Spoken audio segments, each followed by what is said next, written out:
So you and I, we chat a lot, and I think one thing we both notice is that there's a lot of people that are outside of religion in the Western world, but they're kind of all over the place, and it can be really hard to navigate the spiritual path because you feel so alone sometimes.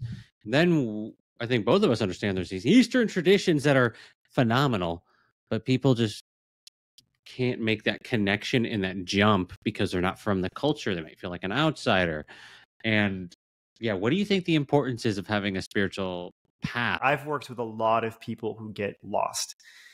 And sometimes it's really tragic, like people get into the spiritual path because they're looking for healing. A lot of times, a lot of people move into the spiritual path because they want to heal their trauma and heal their lives, right? And or just evolve themselves and grow.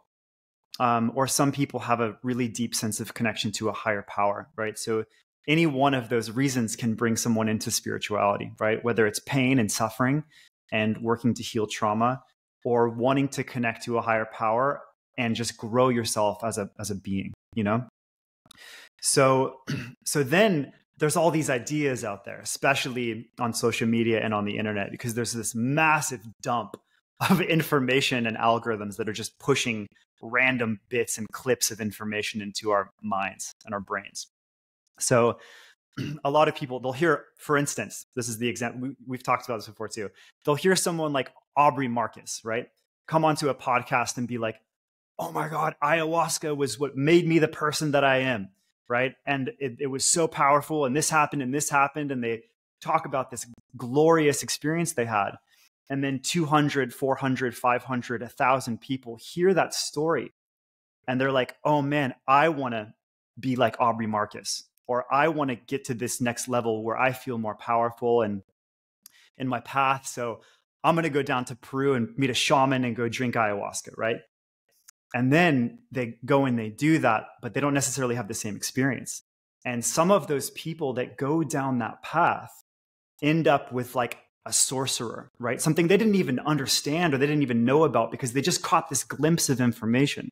But now they go and they think they're going to a healing ceremony, but they don't realize that part of the ayahuasca culture and the ayahuasqueros is this other thing called sorcery, right? Like shamanic sorcery.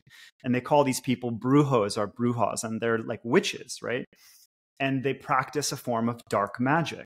Right. And that's out of like a lot of people's field of awareness, unless they're really doing all the investigation and all the research and understanding the tradition and the culture and the 700 years in the Amazon of ayahuasca shamanism. They don't know that there's dark sorcery that's part of these cultures. And there's even battles between the good healers or the white magicians or the ayahuasqueros who are working with the light and working with healing. Those healers they write about it. Like Pablo Amaringo, a different famous shaman, write about these things where like they literally go into ceremonies, and even if they're on the lightest path, where they have to like get in these brutal psychic warfare battles with evil and dark shaman, and it's like this whole nother iteration of the battle of good and evil. And what happens to people, and I've worked with hundreds of people who this has happened to now in my life.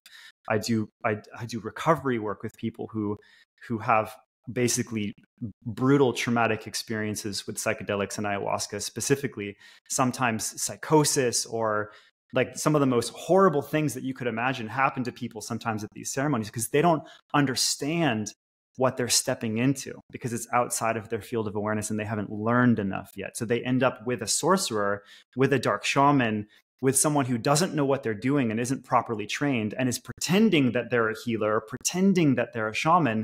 And then they end up going into a dark dimension and getting an entity attached to them, or having one of those type of experiences that you hear about. And essentially what those entities are is these trapped energy forms that, like, for instance, like if I lived my entire life in a form of hatred and I hated someone so bad, and then I died and my spirit took that hatred with me, it's like this idea of a poltergeist or something, that those spirits get stuck in these astral planes and these dimensions, and then they're hungry, right? And they need more energy. And so they try and attach themselves to people And in Buddhism, they call these beings hungry ghosts, you know?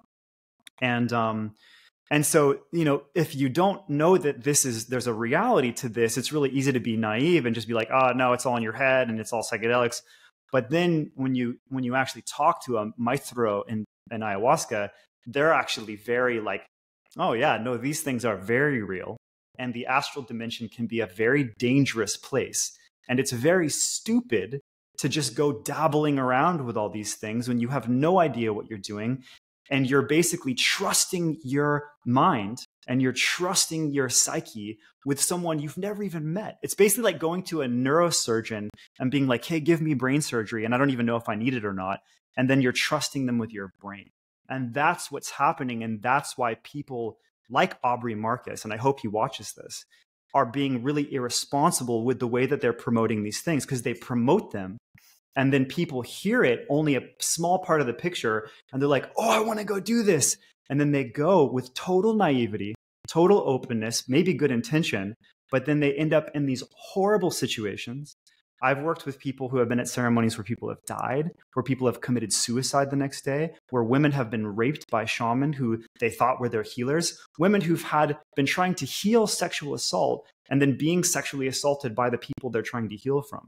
These spirals go so deep and these things can be so dangerous that we have to realize when we're evolving and when we have these good intentions to spiritually evolve, that just because you're spiritually oriented or you think you're a spiritual person, which actually everyone is at their core, that there's a lot of traps and there's a lot of pitfalls and there's a lot of dangers on these paths. So the reason why we find a path that is established in thousands of years of structure is because these masters, these gurus, the true masters, the true yogis, the true gurus, the true Buddhas, the true bodhisattvas, they've already gone through all of this and they've already mapped it out and they've already figured it out. And yes, we all have our own karma and our own traumas and our own things we have to work through.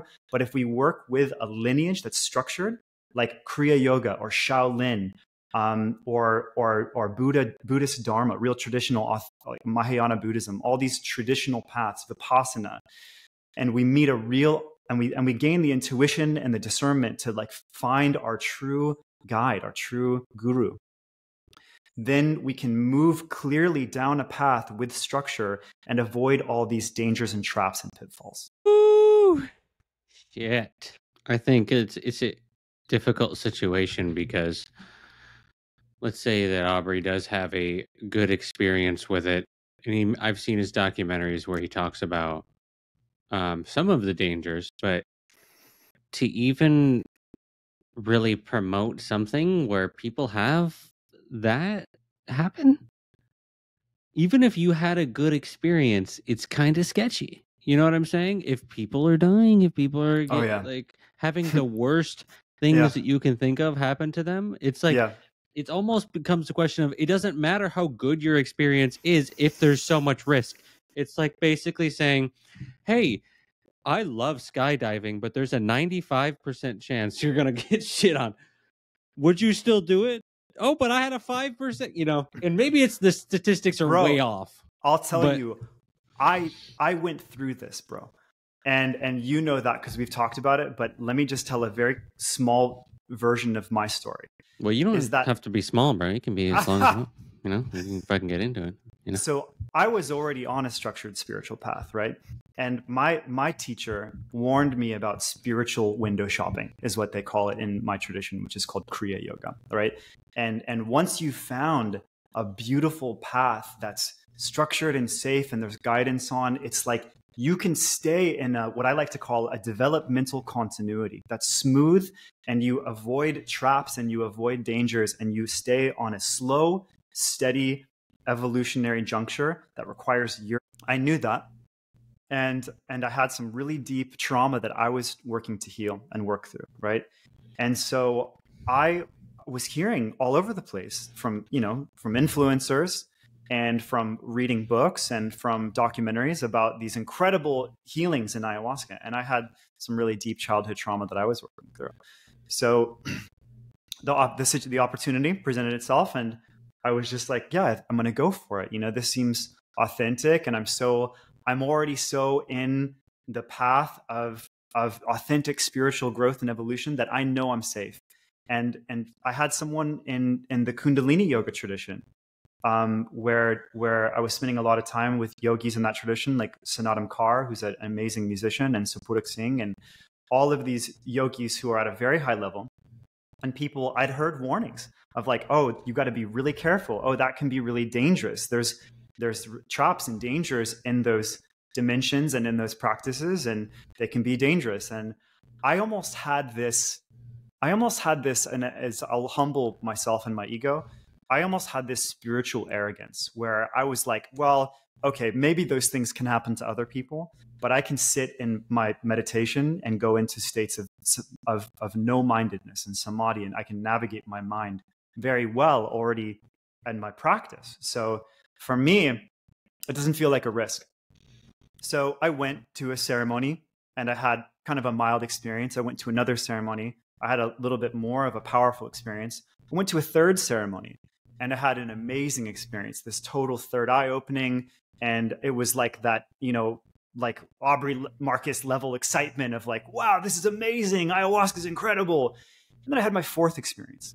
And on my fourth experience, I had probably the most brutal and hellish experience of my entire life. I mean, other than some other traumatic things that I've had. But this one was particularly difficult because I went somewhere that I thought I'd be trapped maybe for the rest of my life. And it took me over a year to recover from this experience cognitively. Like it messed up my brain. And I had to go through a really dramatic healing process that involved so many methodologies of healing and rehabilitation cognitively, everything from, you know, neurofeedback to hyperbaric oxygen to Reiki to energy healing to working with so many modalities that it took me a long time to even feel like myself. And when I came out of the ceremony, I felt cross-eyed, man. Like my brain was jacked. And I went from having a sense of well-being to being absolutely devastated. And I couldn't believe that I was this pretty healthy yogi and then this broken human who was ready to commit suicide almost at that point, you know? And because I felt like I'd never come back, and I really felt like that. And people can say, oh, yeah, well, you have these experiences to learn and grow from them. And that's true. But you could hit someone with a car and be like, oh, this is what you need to grow from and learn from an experience. We're here, and whatever we experience, we're supposed to learn from and grow from. But that doesn't mean that we should throw ourselves into dangerous environments, right?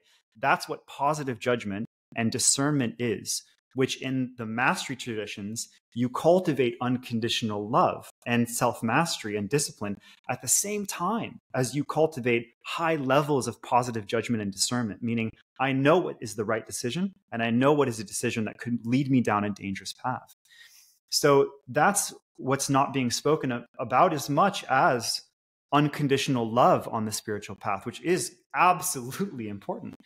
But there's this whole other element where we need to also develop discernment and gauging understanding of the things that could put us in danger or get us into a cult. Or there's so many dangers and traps on this path.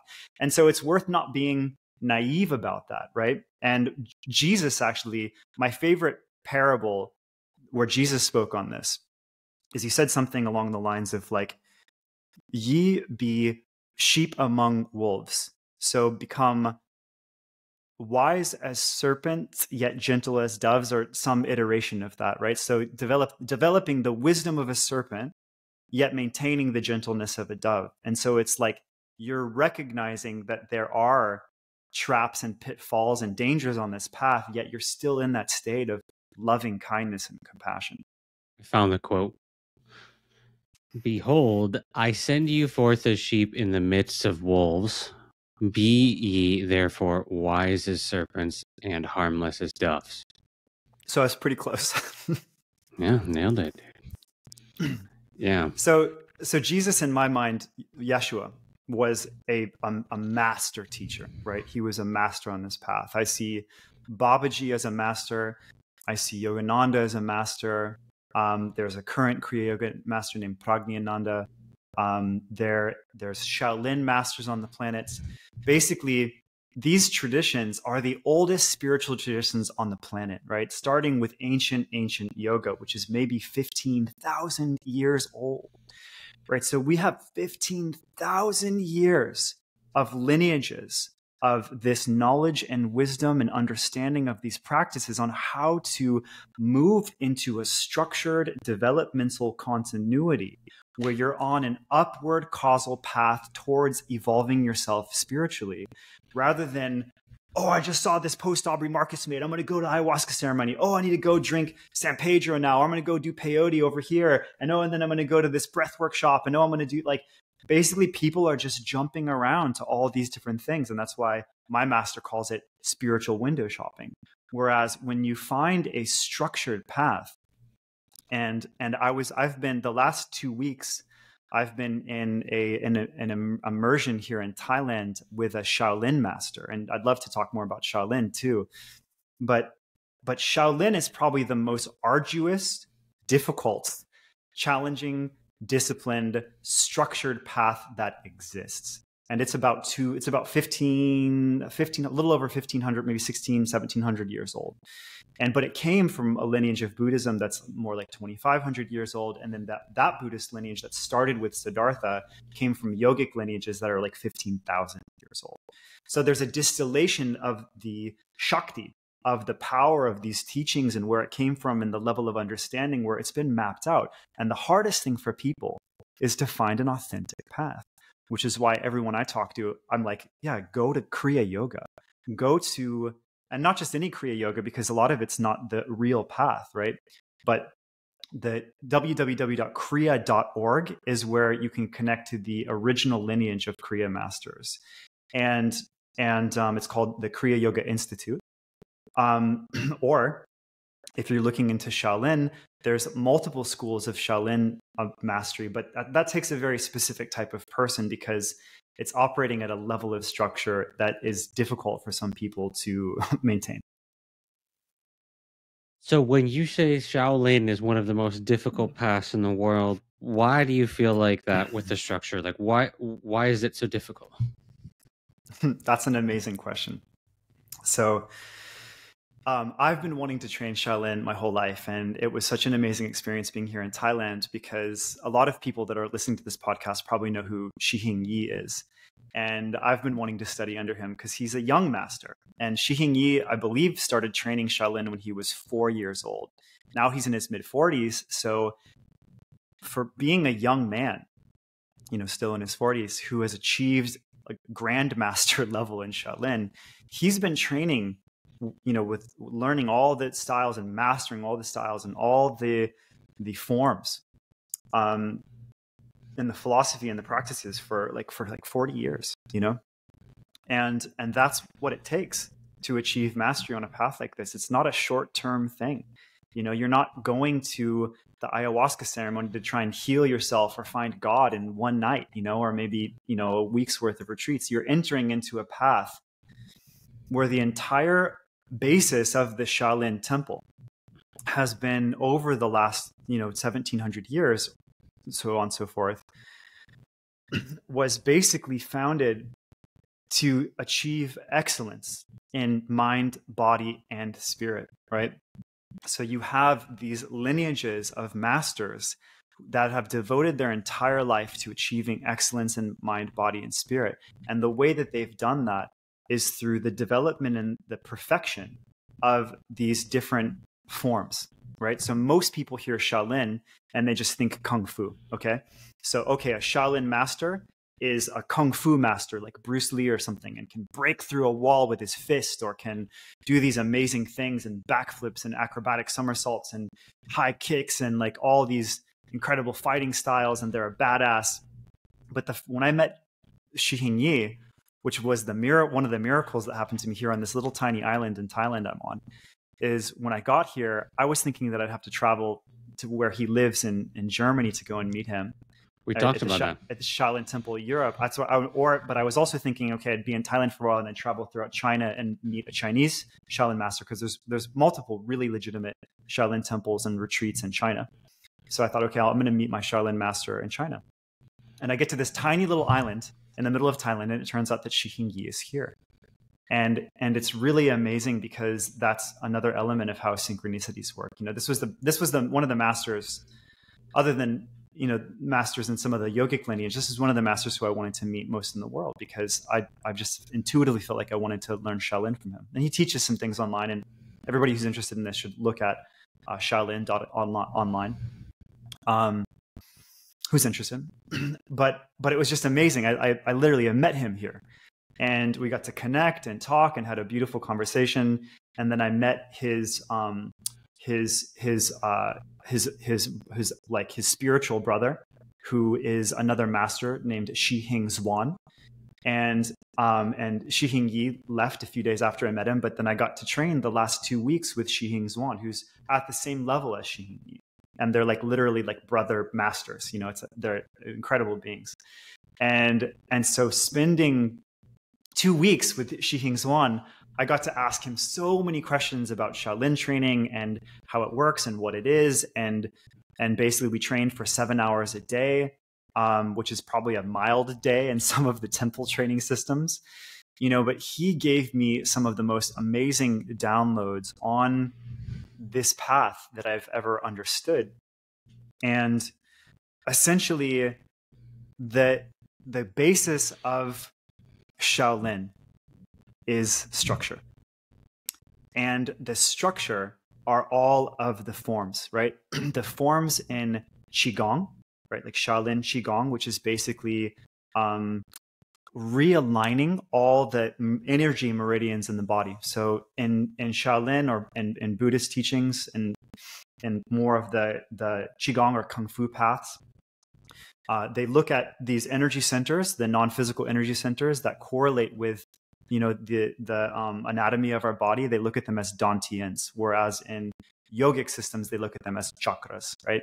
So most people think about chakras and these vortices, but in Qigong, they really look at only 3 of them predominantly: the head, the chest, and the gut. So there's basically these 3 dantians flow through the body, and there's channels that are yang channels, and there's channels that are yin channels, and all this energy is flowing through the body.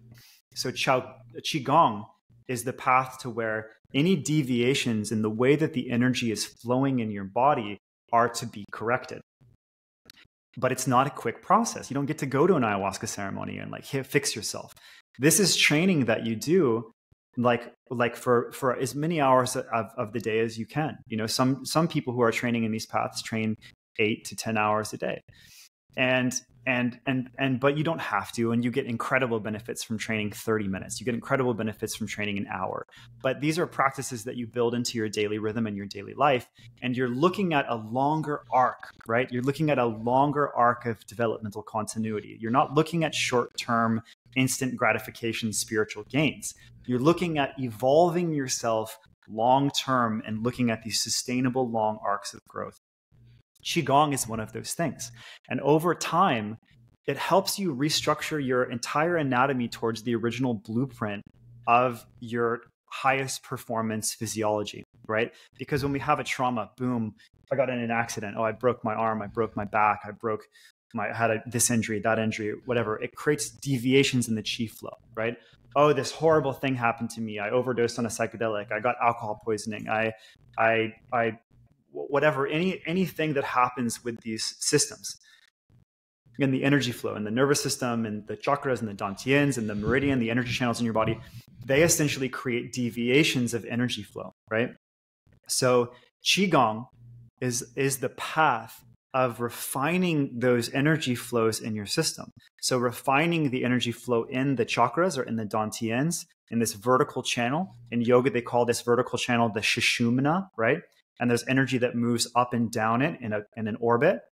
And then all of that energy through the expression of the nervous system and our neurology moves through our peripheral nervous system to the nerves and all of our organs and the blood and all of the energy that moves through our body. So qi is basically the non-physical energy that functions as an organizing principle, organizing all of the balances between push and pull and yin and yang in every meridian in our body. So in order to master these things, in order to feel the qi, It doesn't happen from one session. It doesn't happen from 2 weeks. Master Zhuan said for most people, it happens over 2 years of practice to really open up the channels and to feel the changes and the shifts of the qi flow in your body. You might learn the forms and practice them for 2 years before you have profound experiences, right? Really deep, profound transformational experiences. So there's this almost like this dopamine driven culture that's like, oh, I can just get on my phone and, you know, get instant gratification and porn or like knowledge or whatever, or, oh, I can heal myself in a few nights if I go to this ayahuasca ceremony. There's these ideas of these short-term gains and shortcuts, but they end up frequently being huge diversions or long cuts. And you can learn things on those diversions, or you can even almost die or get to the point to where you're suicidal and want to kill yourself because you got so messed up at an ayahuasca ceremony and attacked by an entity, or had a psychotic episode, or now you feel schizophrenic because your mind got warped from the psychedelics that you thought were going to help you and now they just broke you. You can do that, and then you can learn through the healing process and understanding all these systems, or you can find an authentic path and you can commit to it. But the problem that Master Zhuan said is that most people want to take the easy path. Most people haven't cultivated that nature inside of themselves where they're willing to face the challenges of being in a format of structure and discipline. And so Master Zhuan said that basically there's 2 types of freedom, and one is fake, right? Fake freedom is when you're basically seeking as an adult the freedom that you wish you had when you're a child. Okay. So you're like, I'm an adult and I can do whatever I want. And I want to have ice cream every night for dinner. I'm gonna have my ice cream. I'm gonna go to the bar and I'm gonna have lots of drinks and get wasted. And then I'm gonna have sex with these 2 girls. And then I'm gonna drive home drunk and I can just do whatever I want, right? But a child, the reason their parents want them to eat ice cream is because they know they'll get fat and they know they'll get cavities and they know they could be at risk for diabetes. When an adult seeks that type of freedom and they're just like, no, I want to do whatever I want. I don't want to have anyone to tell me what to do. I don't want a master. I don't want a guru. I don't want a structured path. Then they eventually end up hurting themselves the way that a child does because they don't have structure in their life, right? So the fake freedom is, oh, I can do whatever I want and I'm going to do this and that and take all these psychedelics at this festival and that's going to make me more spiritual. And these ideas, and from the Shaolin perspective, they fall into the context of fake freedom. Because a lot of times, infrequently, maybe you won't get cavities from the ice cream, but a lot of times you can make your life a mess, right? You know, having all these lovers and now I've got herpes and now I've got this and that, and it's all okay. You know, like there's no judgment here. It's just, those are the experiences that we can sign up to learn from. But there's this deeper wisdom in the traditional paths and the reasons why the masters in Kriya Yoga and Yogananda and Sri Yukteswar and the masters of Shaolin, why they don't advise their students to behave like this, why they advocate for them not to, and why they don't recommend psychedelics is because they understand there are dangers here that can put you in horrifying sometimes scenarios, right? And the whole idea with the spiritual path is actually to be on a path of evolutionary trajectory that leads to more harmony, right? Which is what Qigong is actually all about.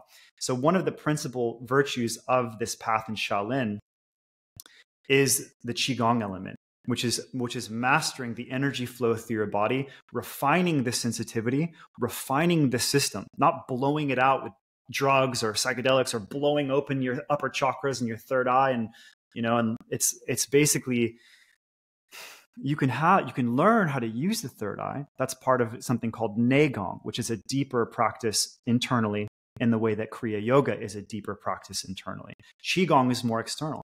So in Qigong, you're working towards perfecting the energy flow, healing the joints, healing the tissues, healing the blood flow, healing the meridians, and creating coherence in all these systems so that energy flows properly through the chakras, through the dantians, through the nervous system, into the blood, into the cells, right?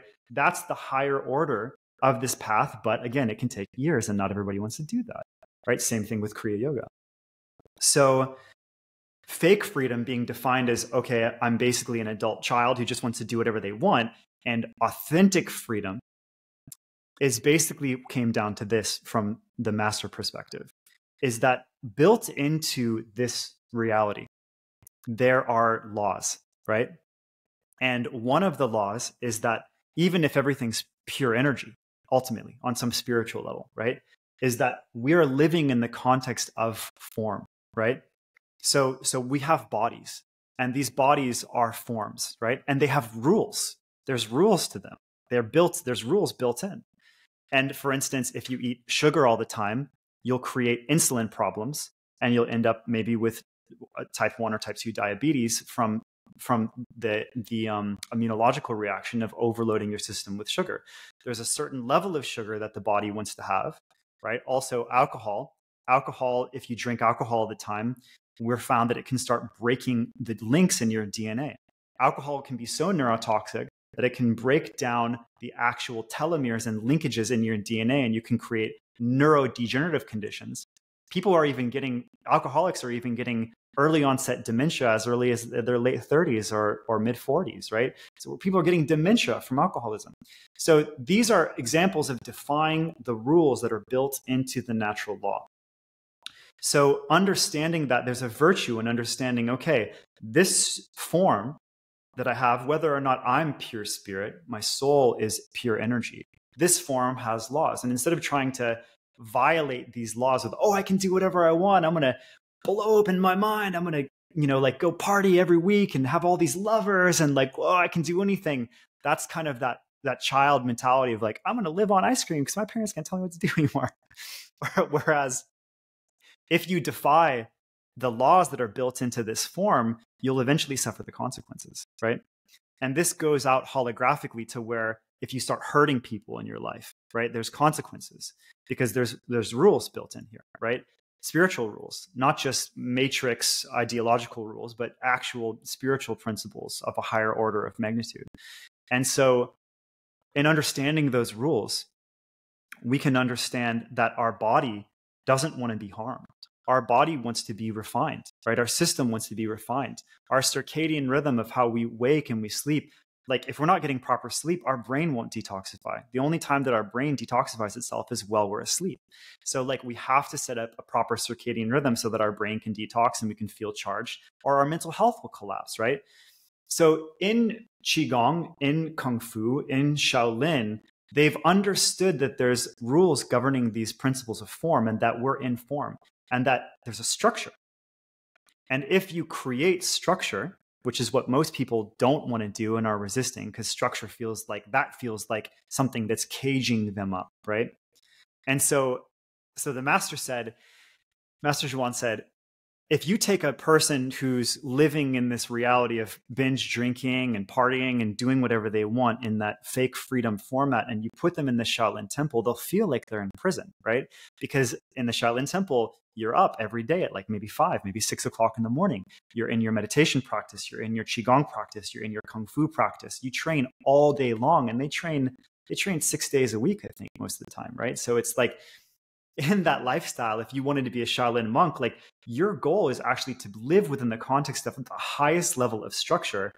And then you begin to achieve what they call real freedom, right?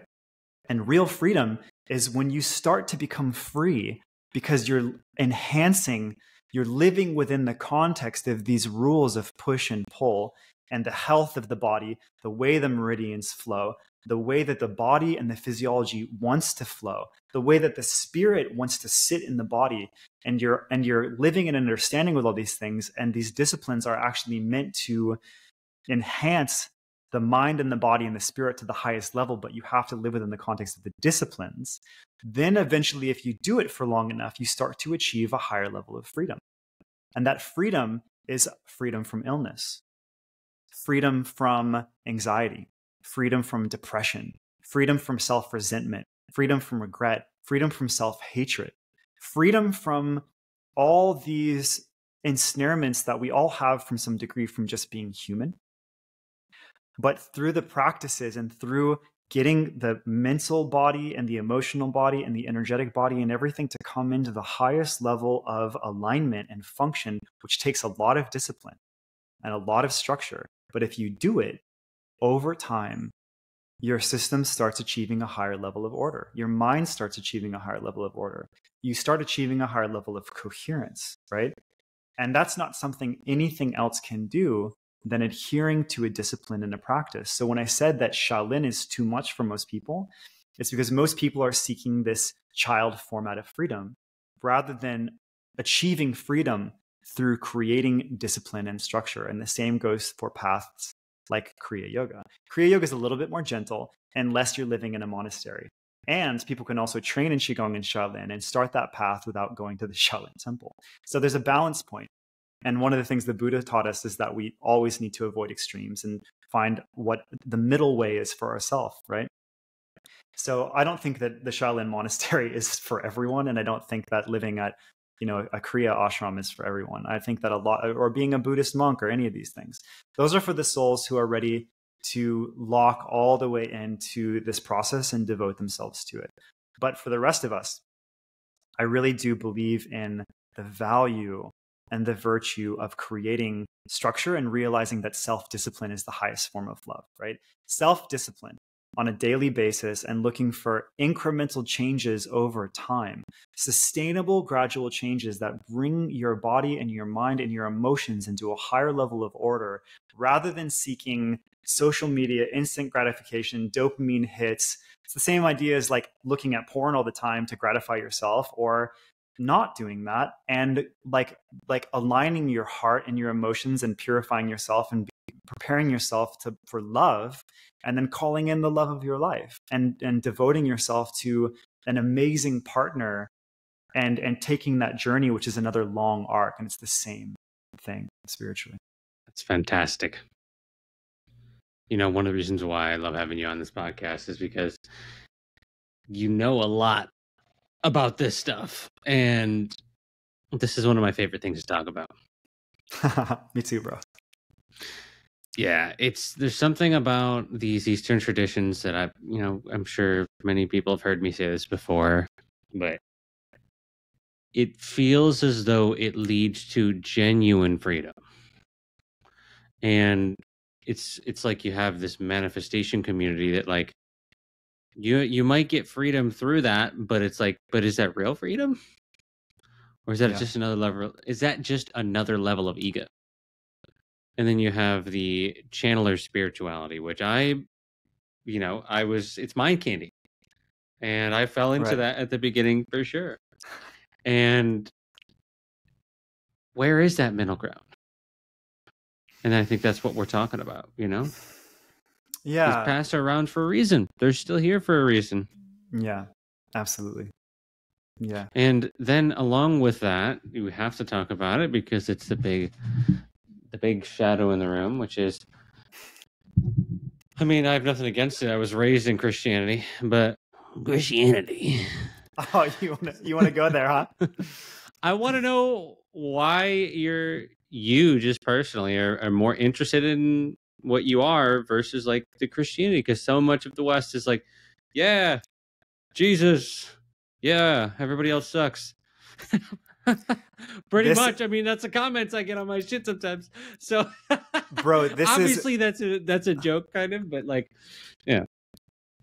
Hold up, dude. This is one of my favorite conversations. This is honestly what you just brought up about Jesus is one of my favorite conversations. There's a book. Anyone who's interested in the juxtaposition of Eastern spirituality and yoga and Hinduism and Buddhism, juxtaposing with Christianity and Western spirituality, should check out a book by one of my favorite spiritual teachers of all time, Paramahamsa Yogananda, right? Who really is the being who popularized yoga in the West, and his work has created. Honestly, I would be so bold as saying that Yogananda is responsible, as any one figure you could pick. Yogananda is responsible for this massive yoga culture and almost uprising into universal spirituality, right? Like, I see Yogananda as that being because when he came to the United States in the 1920s, he was the one of two yogis who came over. The first being Swami Vivekananda, right, who was more of a philosopher. But when Yogananda came over, Yogananda was a Kriya yogi, and Yogananda was a mystic, right? And so he blew the gates wide open. He met with presidents, he met with political leaders, he met with so many Christians. People don't understand this, is that the first demographic to be interested in mystical yoga was actually Christians.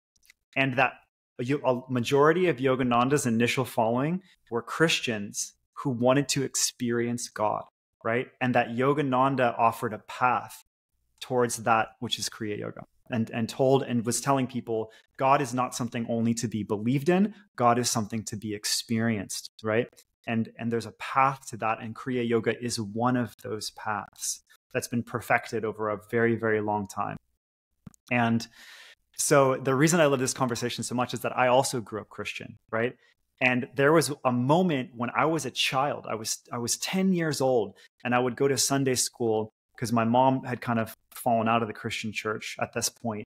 And my dad was really deeply Christian, so much so that he sacrificed his life, saving the life of another man. Like that was who he was. My dad was like a saint, you know? And so when I started this path really early, and because my dad died the way that he did, my dad gave his life saving a man from a violent gang attack that he observed. And he ran very heroically into it, thinking that he could break it up. But what ended up happening is that all the violence from that gang attack channeled at him. And then he saved the man, but he lost his own in the process. So I was 8 years old when that happened.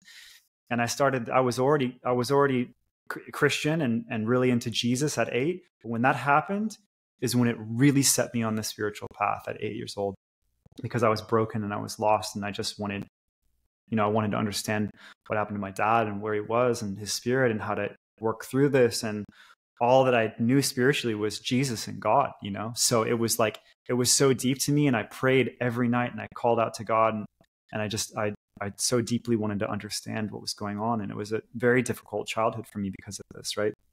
But I began to read the Bible at a young age, and I must have read the whole entire New Testament when I was 10 or 11 years old. And I was one of these kids who read all the time. And so my mom was in some born again Christian church, and she fell out of love with Christianity because this church was really manipulative, right? And so I told her that I wanted to go to church and I wanted to go to Sunday school I was about 10. And so she was like, okay, you can go with this family. So I started going to Sunday school all the time. And I remember this day, I'll never forget this moment in my life, because I was at Sunday school and I was talking to the pastor, and I said, he was teaching about hell and how everybody and how sinners are going to hell and people who don't find Jesus are going to hell. And it was very, indoctrinating and scary and fearful. And I told him, I was like, I feel like I've already experienced hell because my dad was killed. And I was a sharp little kid. And I was like, I feel like I've already experienced hell, and I feel like hell is here on this earth. And there's so much horrible things that happen here. And I think that this idea of being afraid of God and being afraid of going to hell is just a way to make people afraid. And so that they do what the church tells them to do. And I questioned him. Like, I don't even know how these thoughts were going through my head as a little kid, but I intellectually challenged the pastor, and I was like, I don't think that an all-loving God would be sending people to hell. I think that people end up in hell here. And somehow I had this insight as a little kid, probably because this was so deep for me, and I was so committed to God and to the Bible and understanding all this. And I was just like, there's something wrong about this piece of terrifying everyone about going to hell when people are already in hell. And I asked him something about what if you're a child in Africa and you grow up stealing because you have no food, and the teachings of Jesus never come to you because you're far removed from him. And he was like, well, that's what we have missionary work. And life isn't fair. And I was just like, this is crazy. And so I challenged him, and I was like, this doesn't make any sense to me. God is love. That's what Jesus is, love, and so I challenged him. And then what happened is he told the parents that were taking me with him to never let me come back to Sunday school. So wow. I got kicked out of Sunday school, but wow. And how old? And 10. But that didn't stopped me, and I told my mom, and she was like, well, honey, like that's one of the reasons why I don't go to church, because there's these kind of cult dynamics almost, you know? And so then I got to meet one of her friends, because my mom was open to different types of spirituality. And I got to meet one of my mom's friends who was like really into Buddhism. And she would go to this Buddhist temple where I was living on San Juan Island in the Pacific Northwest. So I got invited to go to a Buddhist temple, and I'm this like whatever, 10, 11-year-old kid. And I go and I meet the monks there. And this was such a formative experience for me, because I had it wasn't that I was like done with Christianity, but having that experience and then being invited to go to a Buddhist monastery and meet the monks was like one of the most powerful developmental things that could have happened to me. So I go and I meet with the monks, and they just blew my mind, because I'm sitting down with maybe the abbot at this temple, and he is showing me these books that showed the wheel of life and showed me how, yes, there's a hell, but there's also an animal realm, and there's also a human realm, and there's also a realm of the gods, and there's also all these different incarnations. And then I learned about the idea of samsara and how there's this cycle, and that beings can end up in hell, which can be on this planet, or beings can live like animals or end up in the animal realm, or that beings can basically end up in any one of these. They call them lokas, right? So there's this wheel of incarnation, and that spiritually what we're doing is we're going through different experiences and incarnating as humans or maybe as animals. And basically it's all consciousness going through different structures and forms, learning and experimenting and growing, and then eventually learning how to transcend the whole wheel of life and death. And that's what a Buddha is doing. And that's what a Bodhisattva is doing, is achieving moksha or liberation, achieving enlightenment, achieving spiritual freedom, move into higher states or out of this cycle, because it's very addictive, right? Samsara is very addictive, and our soul likes to keep going through incarnation to incarnation, and that there's suffering within the context of all of these realms. And basically Buddhism was the Buddha saying, and there's a path out.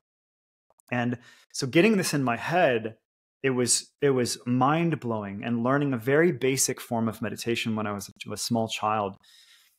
It was so informative. And so without, I ranted here for a second, but to bring it all back together, these two things had a deep juxtaposition in me at a young age. And to be honest, there's still a part of me that's really deeply Christian, right? But in the way that Yogananda was also very deeply Christian.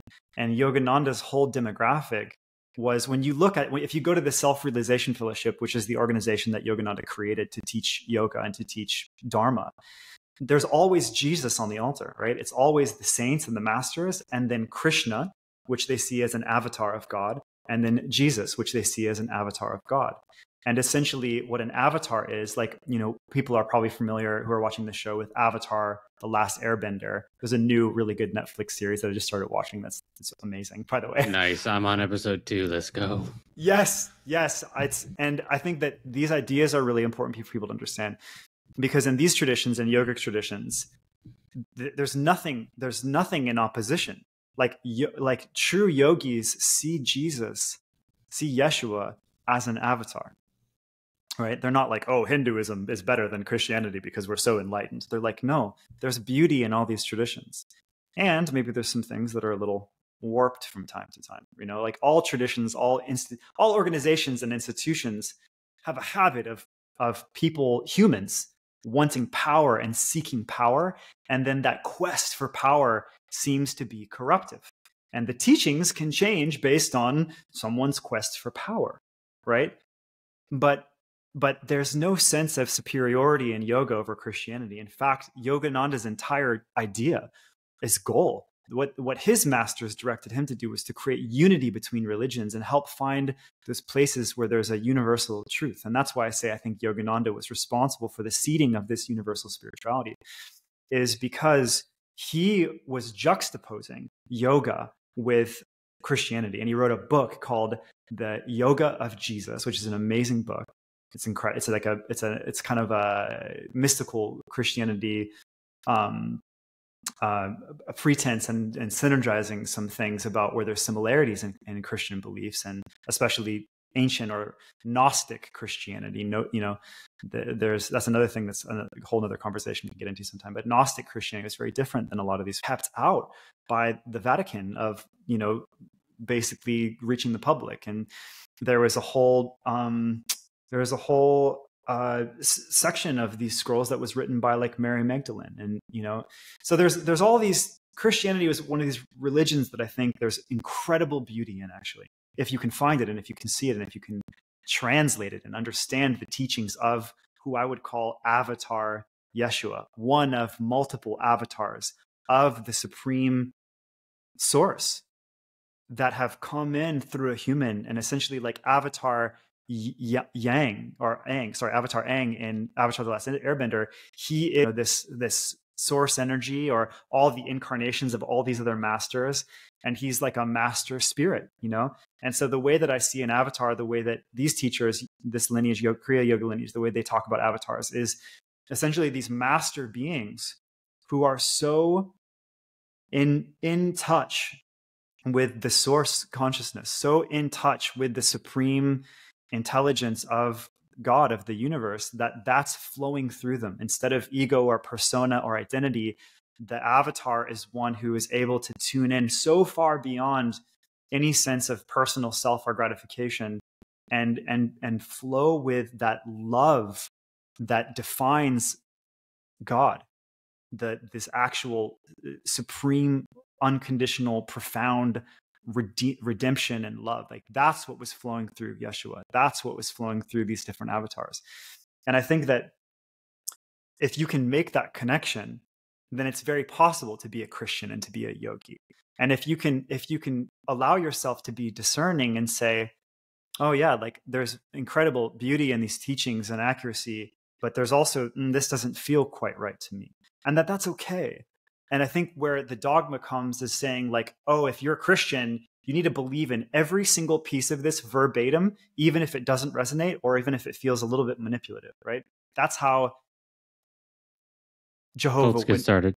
Yeah, and Jehovah Witnesses are frequently accused of that, because if you look into the Jehovah Witness teachings, there's so many indoctrinations that are like rigidly fearful. You do this, you're going to hell. You leave the church, you leave the Jehovah Witness church, your family can't talk to you anymore, right? If your family's Jehovah's Witnesses, nothing to do, total separation. These things that religions do, they're cult behaviors. They're dark cult behaviors. Scientology does that too. Right? There's many iterations of this. So that's part of when I said that spirituality can be dangerous, not just in the context of ayahuasca, because yes, ayahuasca can be very, very dangerous, especially when you're talking about sorcery and black magic and brujos working with dark spirits, and then the people that are coming to these healing ceremonies are getting fed into the dark spirits. People don't even know that this is happening. You know what I mean? But like, this is some crazy shit that gets really dark the farther that you understand this. And I've seen it. I've worked with hundreds of people. I know that it's real. And so for me, it's not an argument or a debate or a question. Yes, like that happens.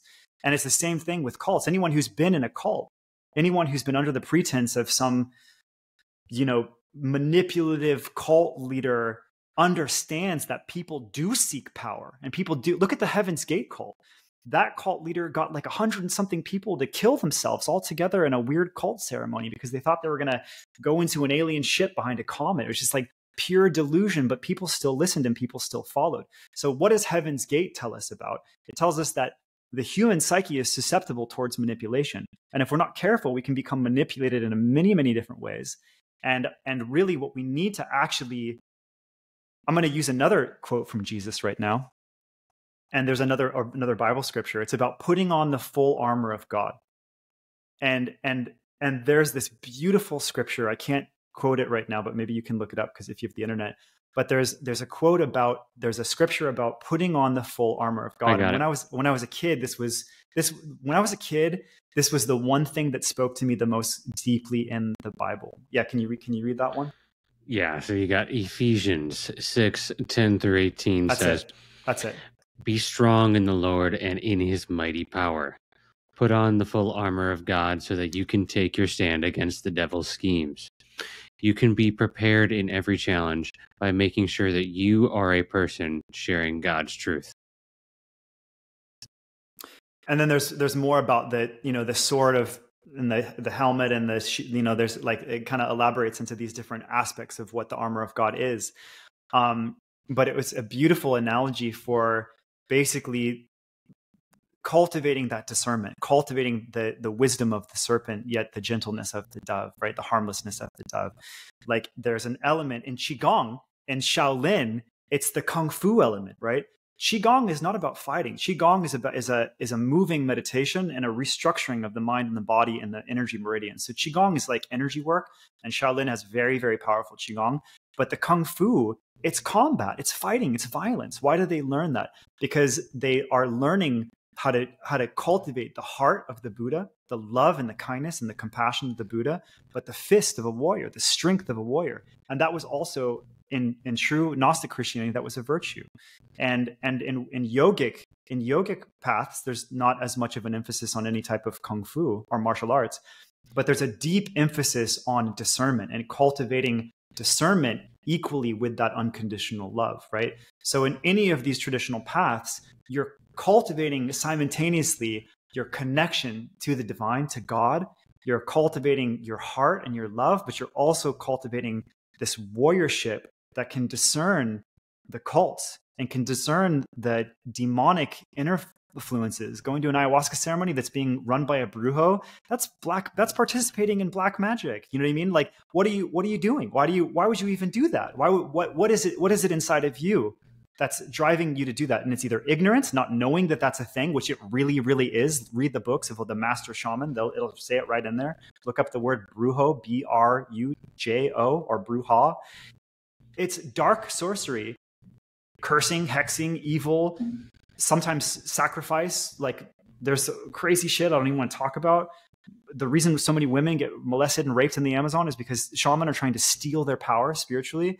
There's this dark possession entity frequency in those realms, and it's very strong in certain ways, right? But it's not in these paths, because these paths, these true, authentic spiritual paths, and I'm not saying that there's no healing in psychedelics. There can be, but there's a potential gamble, right?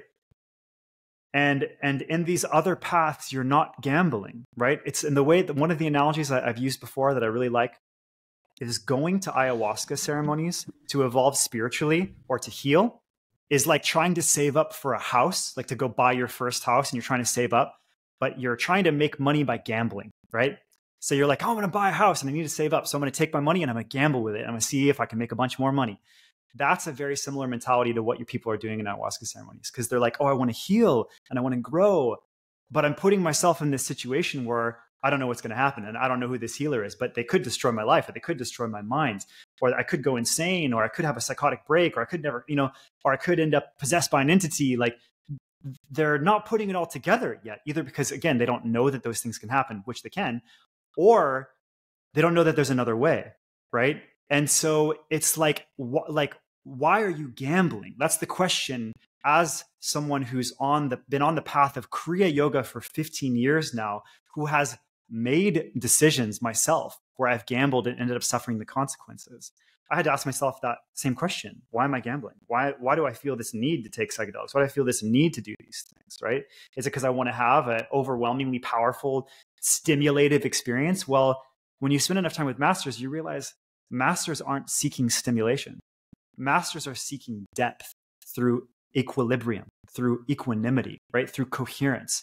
So coherence and equanimity and equilibrium, they happen over these long, long arcs of growth, right? And you stay in these developmental continuums where you've got the right diet and the right lifestyle and the right speech and the right income and the right practice and the right discipline. And you're in these flows for long enough. And then you start transforming on these profound levels without gambling. So like, that's the equivalent of like slow and steady wins the race, right? You're saving up for your house, and your house is when you've healed all your traumas and you've found this incredible wholeness and this sense of peace and this love inside of yourself, right? That's the house. We're all here working through trauma. We're all here working through the difficulty of our childhoods, the chaos of our parents, or upbringings or the horrible things that happen to us, right? But there is a place where we're trying to go, and that place is where we found wholeness and coherence and stability within ourselves, right? But structure is what creates stability, not stimulation, not overwhelming, blowing your third eye open. That's not what creates stability. So why are you gambling? You know, that's the question. If you're trying to get to that house, just start saving, start earning. Know that you're on a long continuum, on a long arc. And I just, you know, the reason I'm passionate about this is because I've worked with multiple women who have been raped and been sexually assaulted at ceremonies that they thought they were going to heal at. I've worked with people who have had psychotic breaks who were not in those positions before. And yeah, they knew they had stuff to heal from. But if you go to a ceremony and you're trying to heal from something and you have a psychotic episode and you're fucked out of your mind, sorry, forgive my language. And then the people that are in that community tell you, oh yeah, well, you already had problems and that's why you're going through this. It's basically like taking someone with a broken knee and kicking it as hard as it can be kicked to where that knee, maybe it had a problem with the joint, but now the ACL's torn and now the whole thing is broken. So, you know, it's just like, that's not the right way to go. That's not wisdom, right? It's like, to me, there's no logic. There's no sense in doing these things, and all these people who are having these experiences with wounds already, and then going from having PTSD to having complex PTSD, right? CPTSD is another real thing. It's when you have trauma and trauma and trauma and trauma and trauma and trauma all stacked on top of each other. And instead of having one trauma you're healing with, now you've got all these layers. And so it creates more fracturing and fragmentation of the psyche and the emotions. And so this is what I help people with, you know, and I've worked with so many people who this has happened to. And again, do your own research, but there's been many deaths at sometimes well-known, well-acclaimed healing centers. There's been deaths. There's been next day suicides, psychotic episodes that require hospital admission. And like these people, yeah, they were maybe messed up coming into this, but everybody's messed up coming into everything. And it doesn't mean that if you're messed up, that's an excuse to gaslight someone and be like, oh yeah, they already had problems. It's not the ayahuasca's fault. It's not the medicine's fault. It's not the shaman's fault. They already had their problems. They were already messed up. That's literally zero accountability and not being willing to face the fact that you just gave someone the most powerful hallucinogenic drug on the planet and are taking no responsibility for the fact that it blew their nervous system out. It blew their mind out. It took their shit and it blew it apart. And now they're fractured and fragmented in a way that's like Humpty Dumpty fell off the wall. And, you know, like, can you put them back together again? So that's the way I see it, because I've worked with over 200 people now. And it's just like, I devoted my life to this work and I've seen it all. I've heard it all. I understand the benefits and the losses. And because of all of that, there's nothing I hold now in higher regard than being in these lineages that work towards absolving all of your challenges, right? This is another probably Christian term, but absolution, absolving the pain, absolving the trauma, absolving everything inside of you that's broken, and coming into higher levels of wholeness and self-love and freedom and liberation, moksha, enlightenment, any word that you want to, is very redeeming. So my advice to people listening to this is find a beautiful, authentic, spiritual path that's not a cult and could be sorcery or an occult practice or an actual cult, or, you know, find something that's true and authentic and rooted in transformation and love and kindness and compassion, but also structure and discipline, because this is a long journey and a shortcut can end up becoming a huge deviation and turn into a really, really, really long, difficult path. Yeah. Yeah. So 2 things for me. First one is, what would you say to someone who like is offering ayahuasca ceremonies and they're like, hey, I've got a shaman I've been working with for 30 years and he's been doing ayahuasca for 30 years and he's of the light and he knows what he's doing. And like they're basically saying the risks are mitigated. Right. And, you know, I mean, that's a good question. And I guess to some degree it's circumstantial, right? Because I don't know every shaman and I don't know every healer, and I can't speak on behalf of everyone. But I do know that there's a large amount of people posing as healers who are not qualified to be doing that work. And I do know, unfortunately, I do know one of the women who was sexually assaulted by their shaman that I did a lot of work with, helping her in her healing process. I do know that she was sexually assaulted by a shaman who was quite reputable and who was practicing for 30 years, right? And when I found that out, I was like, man, if you can be on this path, for 30 years, if you can be on a spiritual path for 30 years and still be capable of sexually assaulting a 23-year-old beautiful woman, still be capable of doing something like that. That speaks to me, man. Like that to me, like it really says something to me, that it's not benevolent in and of itself, right? Ayahuasca is not benevolent in and of itself. It's like, I actually met here. I'll tell another example.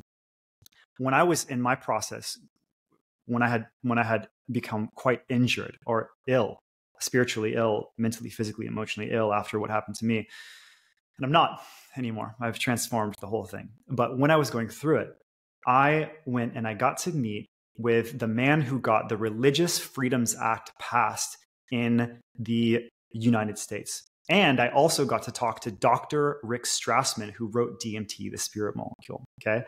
And so when I met with Mitch, one of a small group of people who got the Religious Freedoms Act passed in the United States, he was drinking with the UDV, Unia de Vegetal, which is a Brazilian Christian spiritualist church that's based out of Brazil, right?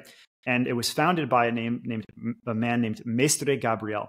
And Mestre Gabriel, he founded the UDV because he was in a ceremony, and he said, this is what Mestre Gabriel said. You can research this, that Jesus came to him and told him that the path of ayahuasca would become highly corrupted in the future, and that he needed to found this church called the UDV as a way for people who wanted to drink ayahuasca to be in a safe environment because it would become so corrupt, right?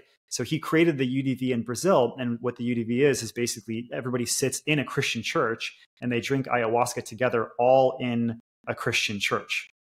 And Mitch and his group of friends who were going to Brazil to drink this, they got the federal government to pass the Religious Freedoms Act because they basically were saying, there's indigenous tribes in the United States that use peyote and stuff. And there's in Brazil, and these are legitimate spiritual traditions, and you can't block us from doing this, right? So really interesting, man. And when I met with him, I told him my story, and I told him about how I was injured, and he told me, and that whatever 30 years now since they got the act passed, and since he's been one of the main leaders in the United States of the UDV, he was like, you would not believe. People think that this is uncommon. Like people are like, oh, well, yeah, well, that barely happens. People barely go to these ceremonies and end up messed out of their mind. That's a rare thing, whatever. Mitch told me, as like maybe one of arguably like the greatest experts of this, just like Rick Strassman is maybe the greatest expert on DMT in the world because of his experiments and his case studies he's done that were given permission to him by the federal government. And we can go into that too. But basically, I got to meet a person on the other side who was doing this in a structured format with the UDV. And he told me, he was like, Joshua, you would not believe how many people have come to me with your exact same problem.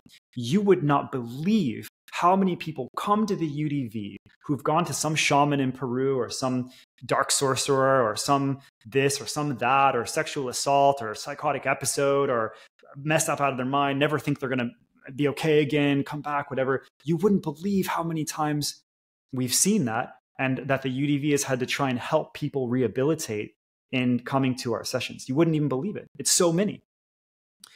And it really woke me up to how common this actually is. And that's why I started doing the work with people that I did. And I got to see it. I created a data set where I've worked with enough people now to where I might have more information about how common it is, because most of the times when it happens to someone, the community gaslights it.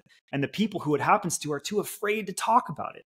Right. But in the UDV, they're open and welcoming, and they invite people in. And even if they don't want to drink, they'll just let people sit in the sessions and, and try and help people heal, because it can really mess people up to the point to where like they don't want to be alive anymore, And so when I met with Mitch, he gave me this example, and he was like,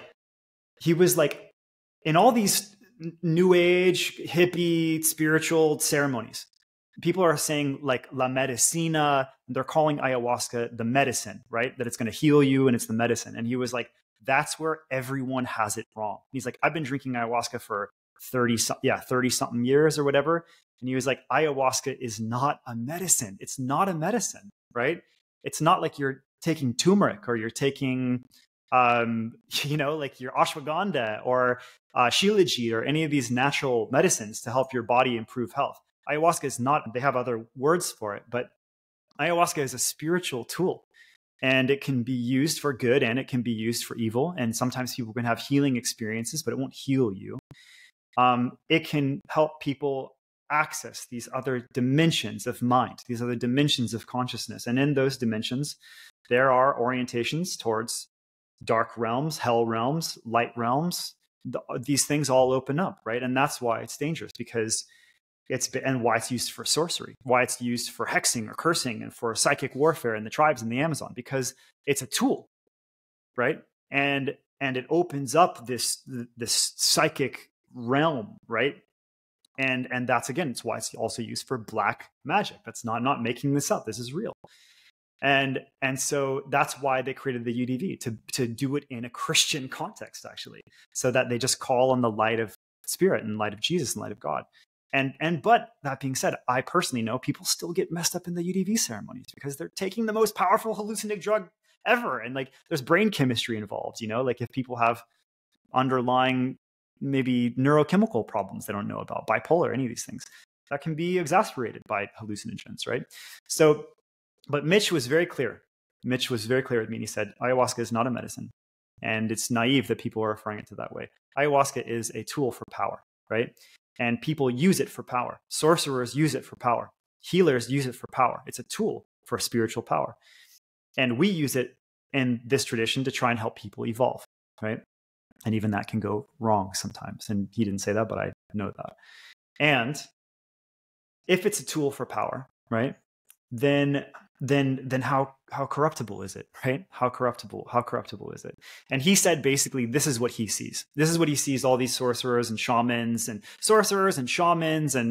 witches and brujos and healers and ayahuasqueros, all of these beings, right? He sees this thing. And again, he was speaking from his own context of the way they do things in the UDV, which is way more structured and probably the most safe way to do this, I would say, debatably. But he was saying, in the reason why Mesa de Gabriel created this way is because safety is paramount, because it can be very dangerous, right? And people want to do it anyways.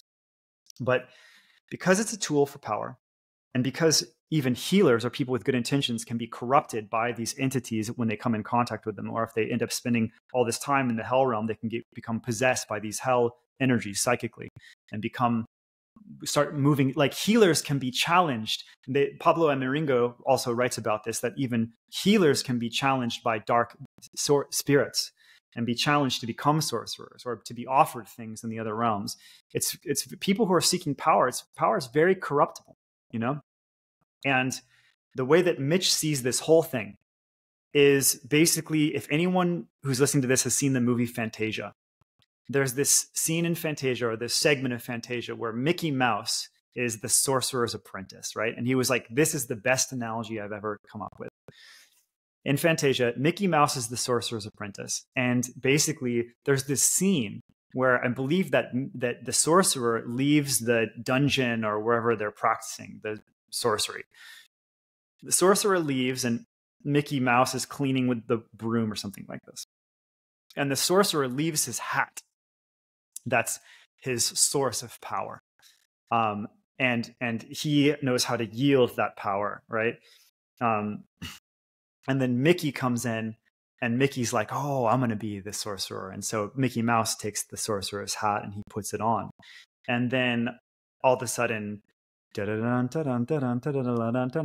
all of a sudden, it's just this escalating energy where Mickey's trying to do sorcery, and then like it turns into absolute chaos, and the broom splinters into like all these, and it just turns into this like hellish, insane chaos. and then the sorcerer like has to come in to like try and put it all back together again, you know? And he was like, that's the way that I see it, is these powerful beings, and putting on ayahuasca is the metaphor for Mickey's hat, right?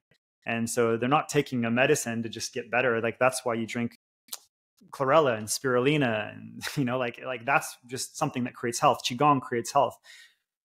And so the problem is that most of these people are like Mickey Mouse was in Fantasia, where they're so confident, and they're so, I'm going to be the shaman, I'm going to be the healer, and oh, I was trained by a master, and so now I'm capable. And then they end up wrecking people's minds, or wrecking people's lives, or breaking people, or cursing people, or getting themselves possessed by dark spirits, and then those spirits are working through them, and then they're controlling the group. Like, there's so many weird, freaky stories of corruption in all these realms that it's just like, for me, I just don't want anything to do with it, you know? And anyone who does, it's like, I'm not against people, but I am for a path where people do not have to get messed up out of their mind and pushed to the point of psychosis or suicide. Like, because that happens, because there's so much corruption, it just doesn't make any sense to me. And if someone who's listening to this has found an amazing person and they feel like they're on the right path, then power to them. But for me personally, and for the people that I work with and the teachings that I offer, it's like slow and steady wins the race. There's no shortcuts. And let's do things that are not dangerous for ourselves mentally, physically, spiritually, and emotionally, because all of these processes take time. And that's why I'm in love with Shaolin, because it's a long-term path towards slow and steady improvements through structured practices, right? That's why I'm in love with Kriya Yoga. That's why I'm in love with fitness. That's why I'm in love with nutrition. That's why I love biohacking, because all of these things, they're approaches to slow and steady wins the race, refining the body, refining the biochemistry. You're not taking things that could create these huge surges of DMT and serotonin in your body and, like, you know, imbalance your brain chemistry, or you're working towards systematically refining your sensitivity, improving your strength, improving your durability. And there's this psychic shielding that we have. This is one of the things that you learn. The reason why people get possessed by dark spirits is because they blow out their psychic shielding. And then they're just open to everything that exists in all the dimensions, including the spirits of disembodied people who horrible things happen to them and they become hungry ghosts, right? That's what they call it in Buddhism, the realm of the hungry ghosts. Those are just spirits who are trapped somewhere and they haven't come into absolution. So absolution is when all the fear and the hate and the resentment and the trauma and the pain, and it just gets wiped away. All right, but that takes time.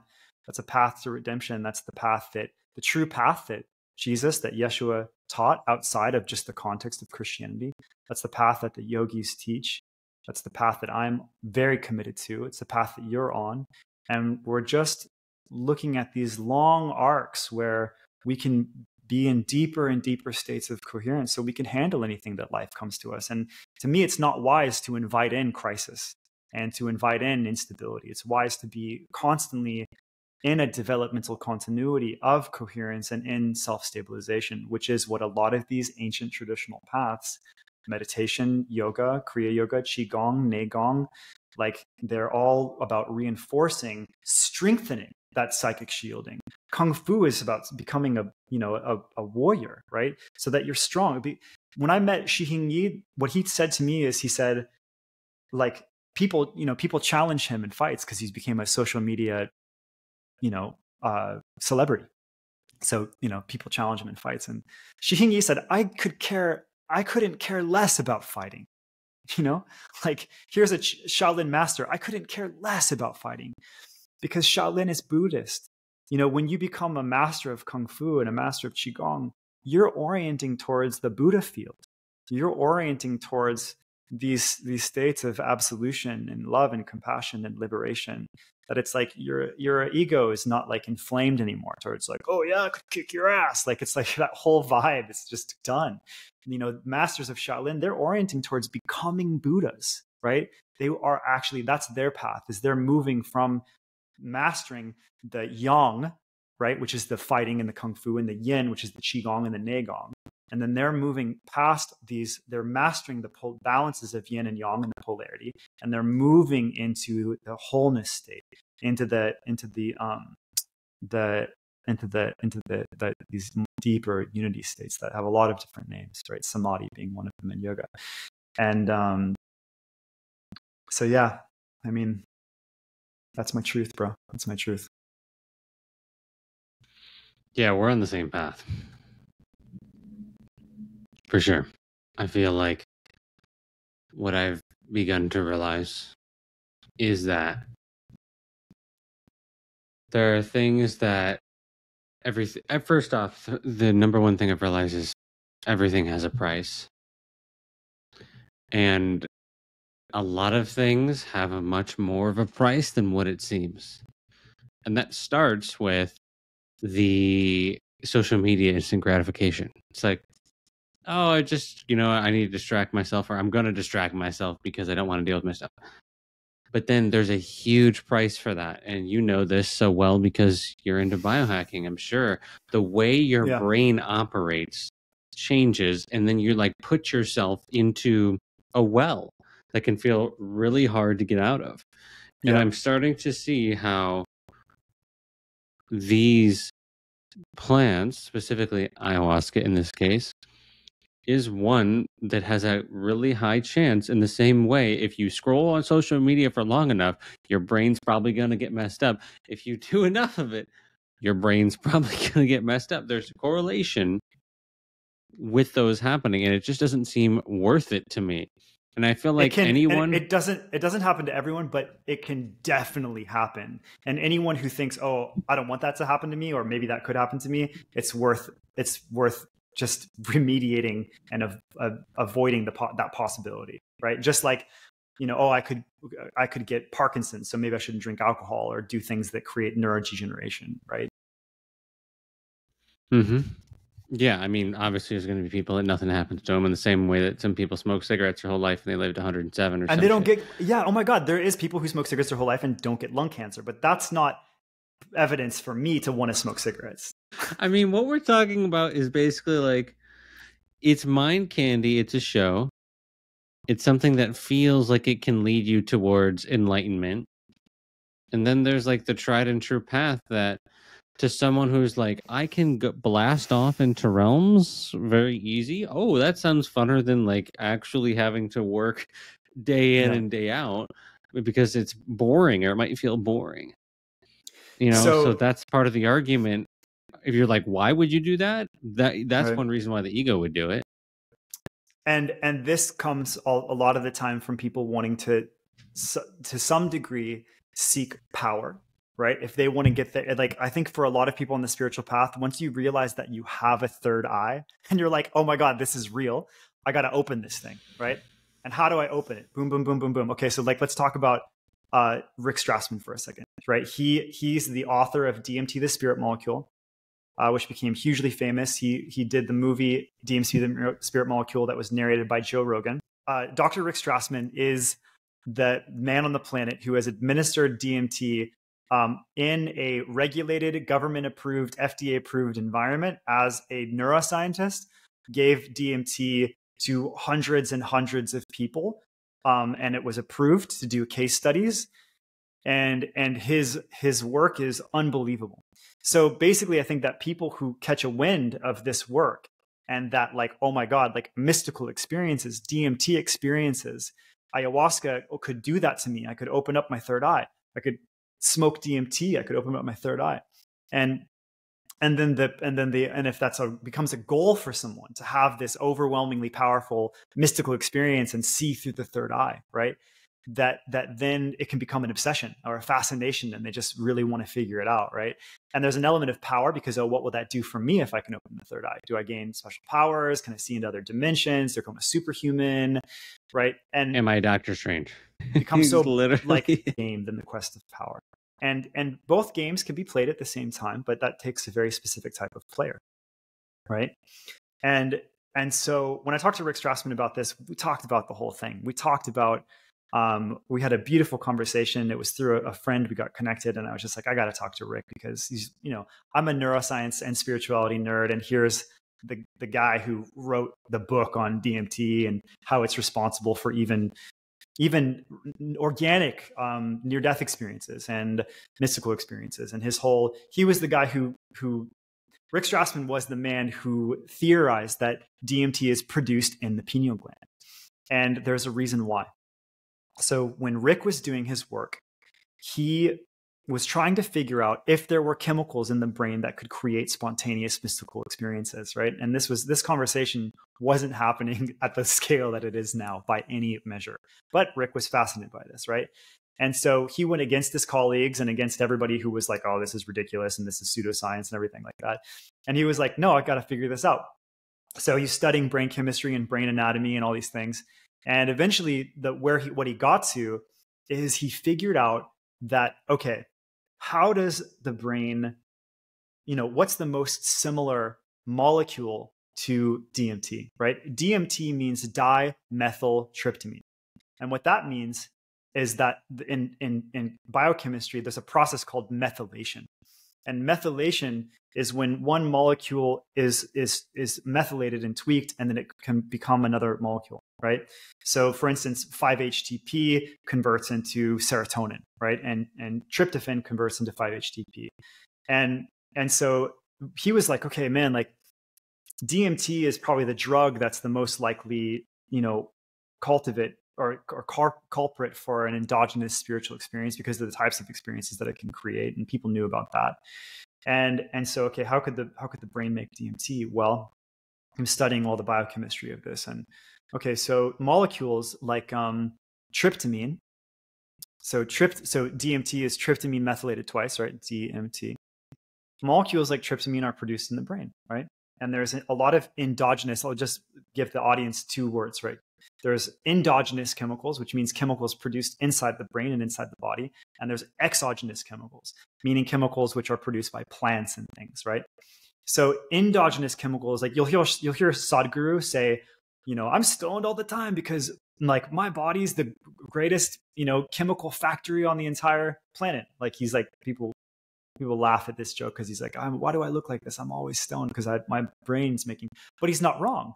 Because when you get to a high enough level of meditation, your brain can produce chemicals like anandamide, which are actually cannabinoids, right? And cannabinoids are more similar to the chemicals that cannabis makes. And also when you get the runner's high, that's anandamide. So our brain does make chemicals that make us feel good, makes chemicals that do all kinds of things. So Strassman is trying to figure out the chemical that creates these mystical DMT experiences. And so he's looking at the brain, looking at the anatomy, and what he comes down to is basically this. The pineal gland is, in some animals like reptiles, it's like an actual eye, right? So in certain like reptiles and lizards, you can check this out. They have what's called a vestigial eye. So they actually have a third eye, like sitting on top of their forehead. You can see it. Like I'll send you a picture, but basically like there's lizards that have an actual third eye. And then in a lot of animals that it becomes, if a bird flies overhead and they're looking straight, they can sense the shadow and then their reptile brain reacts and they can go and hide from it, right? So that's how the third eye works in a reptile. But then in a lot of other reptiles and other animals, the eye becomes vestigial, which means it starts to go in, but it still senses light. Okay, so the pineal gland in a human being is when this vestigial eye that reptiles have on the outside have, in a human being, it's gone all the way into the middle of our brain. People think that it's up here. It's not. It's in the middle of your brain, right? When you're focusing, doing third eye meditations on your forehead, that's actually your prefrontal cortex, which is the most modern, recent, evolved part of the human brain. But the pineal gland is all the way back down here in the center brain. And so he started looking at the pineal gland because what do we know about the pineal gland in regular, not metaphysical or new age neuroscience? We know that the pineal gland makes melatonin, right? You know this? The pineal. Yeah. I know it. Sorry. Yeah, no worries. The pineal gland makes melatonin. And the way that our pineal gland is light sensitive, it's not light sensitive like reptiles. It can't perceive threats. But what it does perceive is blue light, right? And the reason why we wear blue blockers and biohacking and don't look at screens at night is because the blue light from our screens can trigger a reaction in our pineal gland that makes our brains think it's day, right? So this pineal gland for us is still light sensitive. It's still kind of like an eye because it senses light, right? And it has all these like crystals in it that there's more to it. But essentially the pineal gland, it senses light. It senses blue light specifically. And when there's enough blue light, it suppresses the manufacturing of melatonin, right? And so he knows all this because it's just traditional neuroscience.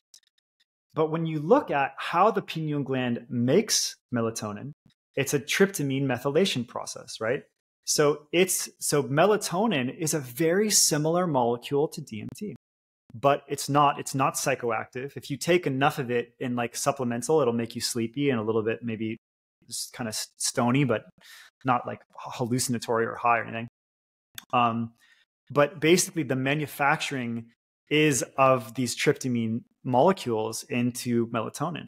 And so he was like, man, if something happened in the body and the brain, instead of making melatonin, methylated the tryptamine twice, then you'd have DMT.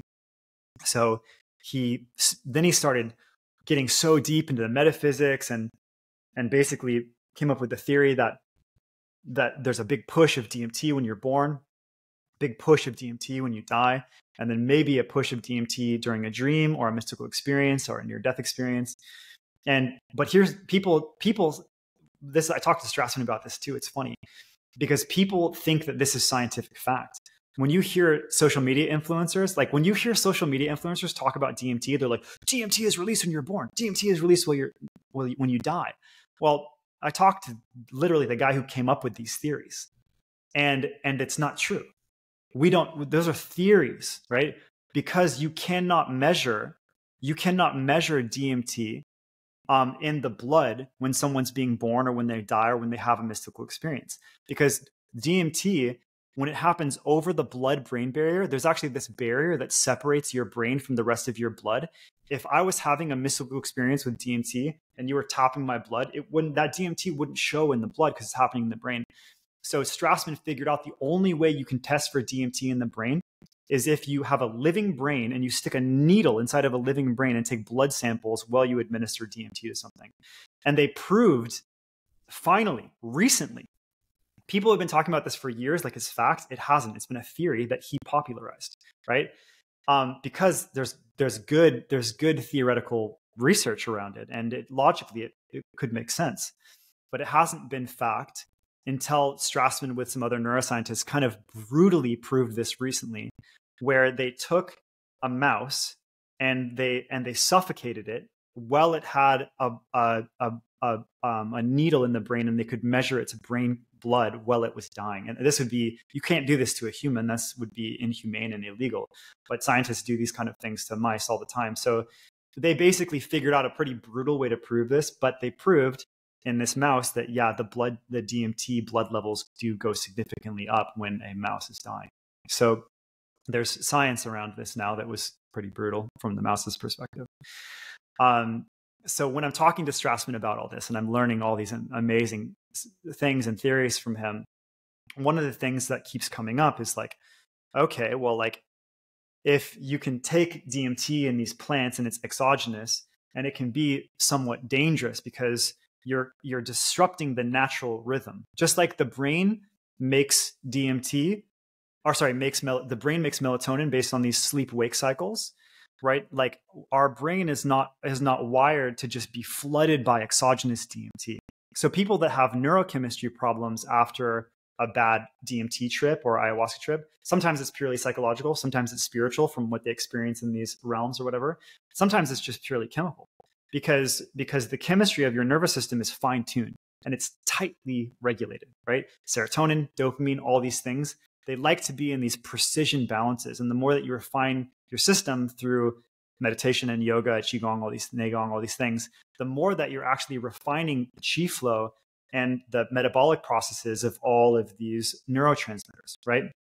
So people can cause problems in their brain chemistry, not just with cocaine or heroin or alcohol, but also psilocybin, LSD, DMT, any of these compounds, because the brain is tightly regulated. And if it's very sensitive and you flood it with all these psychoactive chemicals, it's like a huge burst of, electrochemistry, and it can, and if it's like overloads the brain, it's just like any other drug. You know what I mean? So people are like, don't call sacred plant medicines drugs. It's like, dude, it's a plant-based chemical that affects your brain chemistry. Like, what is cocaine, right? You could also call cocaine a sacred medicine because it's from coca, right? Which was also a medicinal plant with certain tribes. But then they take coca and they concentrate it. Well, what is ayahuasca? Ayahuasca is the mariri vine and the chacruna leaf, and they take it together and they concentrate it to these really high levels. So if you're going to call cocaine a drug, then why couldn't you call ayahuasca a drug? Does it have to be a sacred medicine because you're dogmatic and religious about it? That's probably why people are saying that. But yeah, no, fundamentally, these things are still drugs because they dramatically impact the psychoactive biochemistry of the human brain, right? And these systems are tightly self-regulated.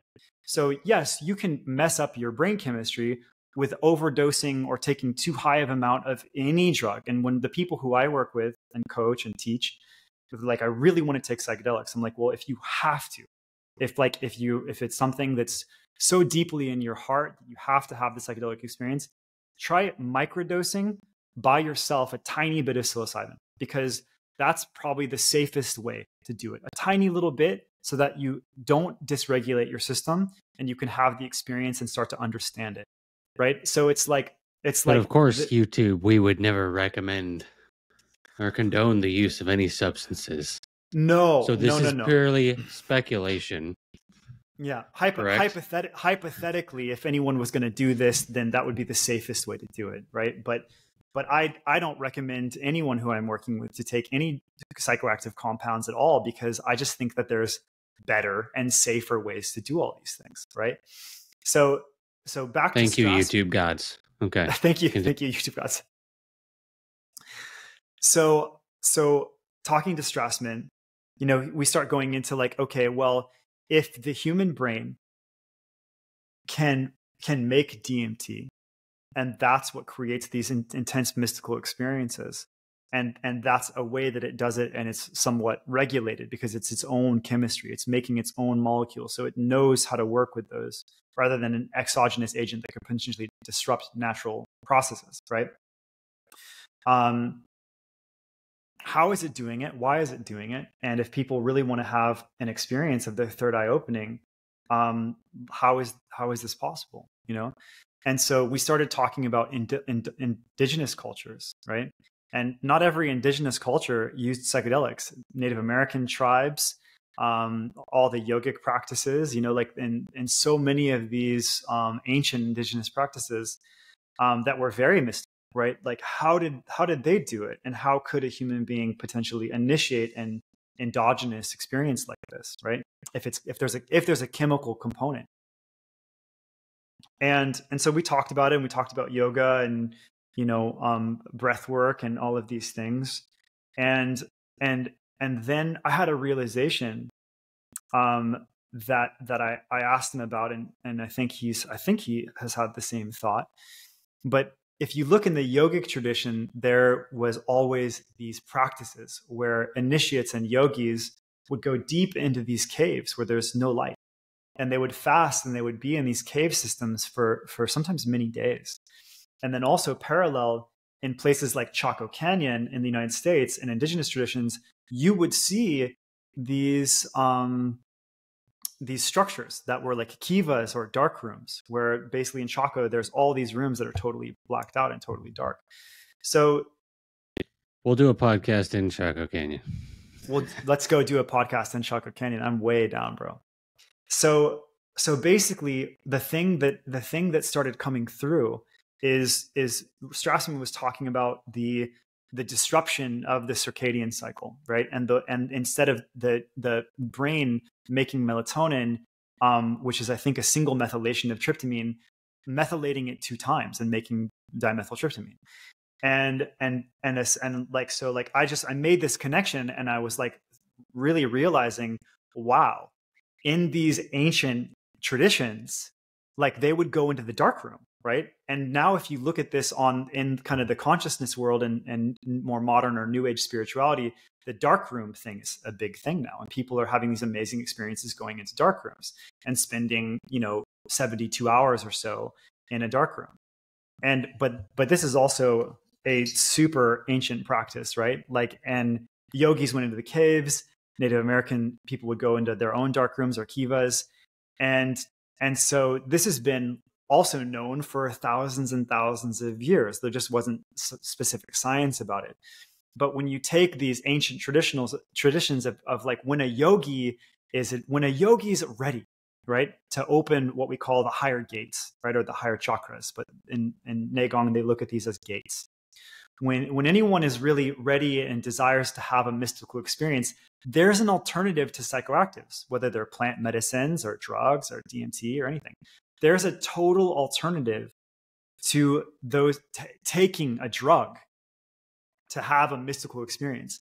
And the way that these indigenous traditions would do it, which now I understand the science behind it through the communications I've had with Dr. Rick Strassman, is that when you go into the dark for a certain amount of hours, like 72 hours or like 3 days or over, people talk. I haven't done this yet, and I'm going to. And I think they can naturally open up these higher chakras. And the higher chakras aren't always to have these experiences of seeing outside into other dimensions. They're also to have deep communions inside of your body and see things inside of your body, or have insights about yourself, or open up things inside of yourself, rather than just seeing out into the astral realm or the spirit world. And so this dark room practice that's happening on the world stage now is rooted in these ancient traditions. And when I talked to Strassman about it, it was like, oh yeah, there's a total speculation that these ancient cultures had figured out that you don't just go into the darkness to face your fears. When you go into the darkness, it does eventually open up these higher gates. And the scientific reason why could be, and again, it's not hard science until you can measure it, but the reason could be is that when you spend that amount of time in the darkness, instead of making melatonin, which your brain normally does because of the blue light hitting your eyes and creating that circadian rhythm, that then the methylation changes. And then instead of your brain making melatonin, it starts making DMT. And so this is something that I think is interesting because it was included in the yogic traditions and the indigenous traditions that didn't use these compounds. And I think that for people that really, really, really have to have these experiences and need to feel overwhelmingly compelled to do this, I think that there's a very safe alternative to taking psychoactive drugs or substances or hallucinogens or psychedelics. And I think that it could be, and this is just a theory, I want to explore this more so I can become an expert on this, is that these other ways that the yogis and the Native American indigenous people had figured this out. Wow. Sorry for the pause. Sounds like somebody's building a workshop underneath me. It's 10:30 at night and I don't fucking get it. What are they doing?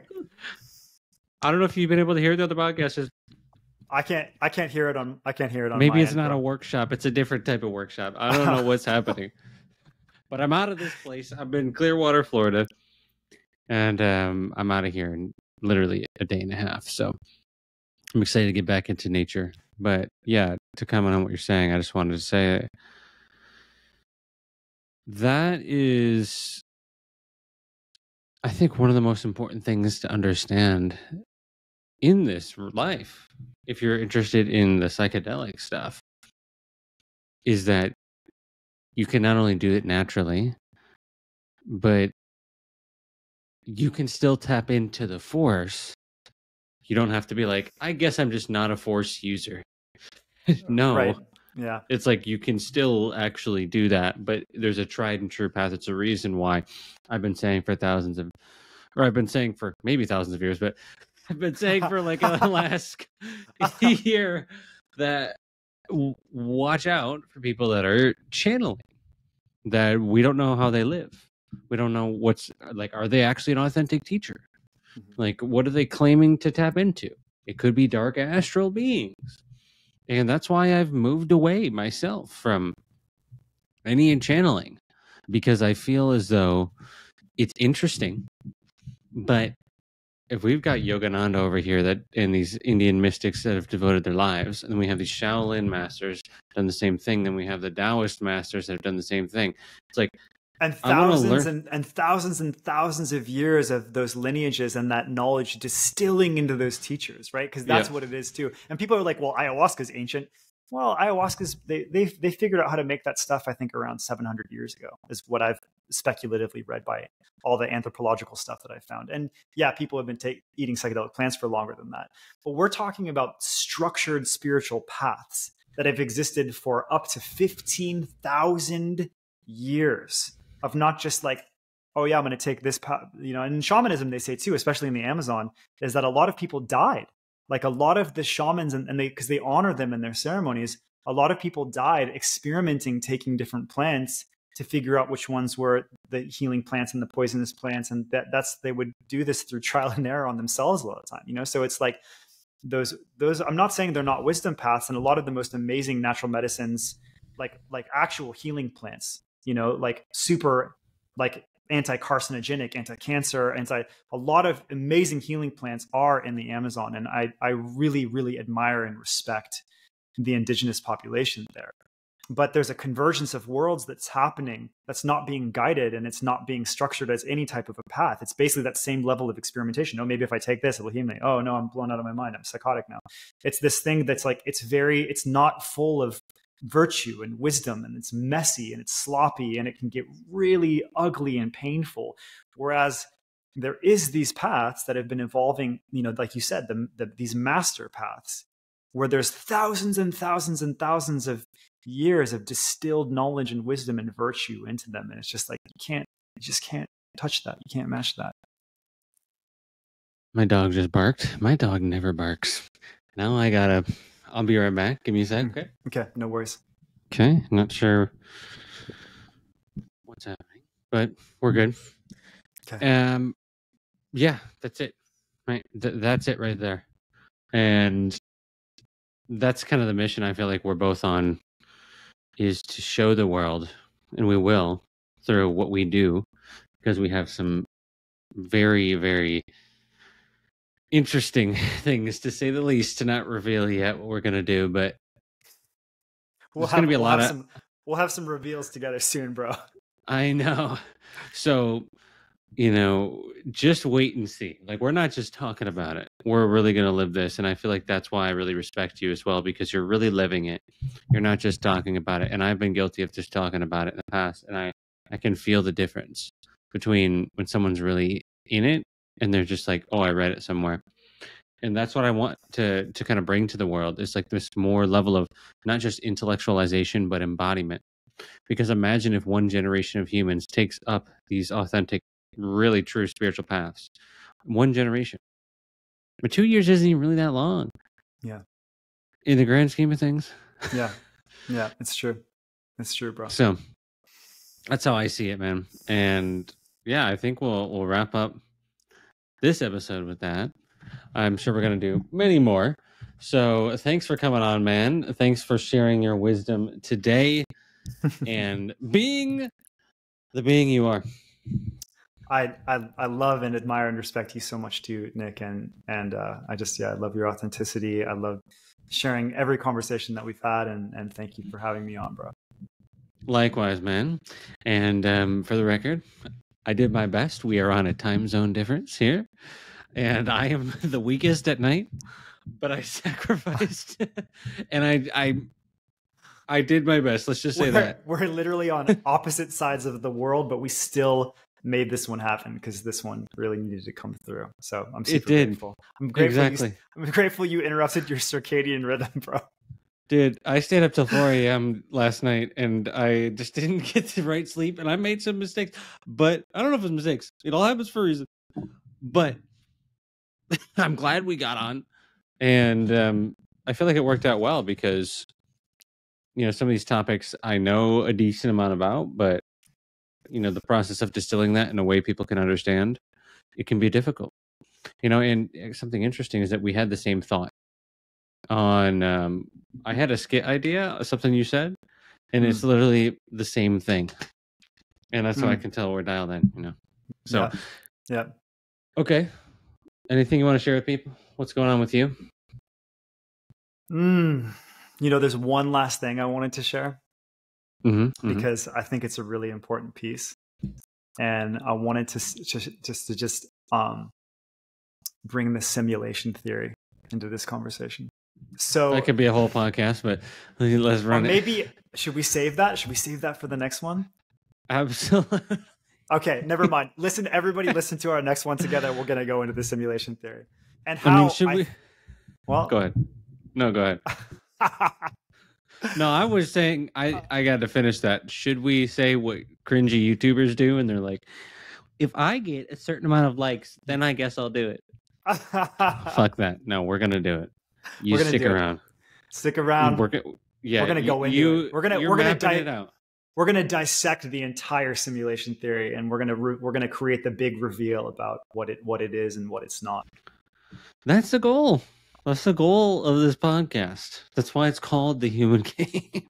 Yeah, we're gonna go so deep into the game in our next one, bro. For sure. And then I need to get to Thailand, and we will do it one of them in person.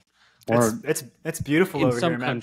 In some country. I'm coming back though. I'm leaving Thailand in a week and a half, I think. So I'll see you soon in mainland. Okay, you know what? We'll just put it. We'll get in person somewhere, and we'll figure it out. Okay. All right. Deal. And last thing is, talk a little bit about Shilajit. Tell me about Shilajit, because you're a lot of people probably don't know this, but the first time you came on the podcast, it was actually, I might even put this in the intro, so if I already said it, but it's worth repeating. You were one of the most watched podcasts of all time on the podcast.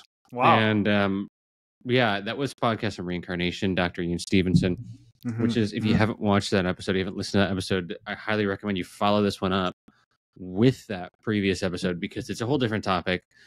And reincarnation is also a huge obsession of mine to understand. But yeah, I mean, we hit it off after that, if people are wondering how we met, and spent some time together in person in Sedona. And then, you are starting to bring out products as your life progresses, and you have different cycles of your life. And one of those you sent me was Shilajit, and I literally took it before this podcast, and I was struggling. And it really helps. It really is something that I can say truly in integrity, that anxiety, the destroyer of weekness that it's called, it truly does do that. It truly does. And it's mind-blowing, and that's why I decided, to bring on, I've talked about Shilajit on the podcast before, MetaHuman, your brand. You're literally the one who runs it. So, let me know a little bit about what your thoughts are on Shilajit. So why you love it. So I created my company MetaHuman, MetaHuman, MetaHuman.com if you want to check it out. I created MetaHuman because I've been my whole life has been devoted to not only spirituality and trying to understand consciousness and this evolutionary path, but also to human health, right? And peak health. So I went to school for naturopathy and holistic medicine. I started one of the first CBD companies on the planet. I've devoted so much of my energy into studying natural medicines and plants that really heal the body and improve the health of the heart and blood and brain and all these things. And so much of my life has been devoted to that inquiry. When I started MetaHuman, it was just like, I want to create a brand that can make real products that really do what they're supposed to do, right? So not hype or marketing or branding driven, but things that really make an impact on the well-being of the human form, much like Qigong or anything else. But in this case, plants and herbs and nutrients that impact our biochemistry in an uplifting and a positive way, enhancing our health. And so MetaHuman has been that inquiry. And we've launched a few products, and we've got a lot more coming. Right now on the website, there's only a few things available. One of them is Shilajit. And Shilajit, I really love, especially being a yogi and being a Kriya yogi, and really loving the, you know, the not only the yogic spirituality, but also Ayurveda. And I spent a good time studying Ayurvedic medicine, and I love it so much. Not only the philosophy, but just like some of the herbs they've discovered and the plants they've discovered within the ancient Ayurvedic traditions, and the health and healing systems of yogic philosophy, which Ayurveda would be that branch, right? And Shilajit is one of those things that when I found it, I was like, oh my God, I want to take this for every day of the rest of my life. And when you research it and you look what it's supposed to do, it's supposed to enhance male vitality, right? So it's supposed to increase hormones and stamina, clarity, cognition, mental focus. It's called the destroyer of weakness. And the legend of Shilajit is that these sages and yogis discovered it in the Himalayan mountains, right? So they would go on their quests, and at some point, some sage saw, I think goats. I think it was goats. Injured and weak goats would come to these rocks where there was this like kind of like oozing tar that was coming out of these rocks, and they would lick it and lick it and lick it, and they'd do this repetitively, and then all of a sudden they would heal and regain their strength, and so the title of destroyer of weakness, like it really helps create this this inner vitality and viral, like, you know, helps build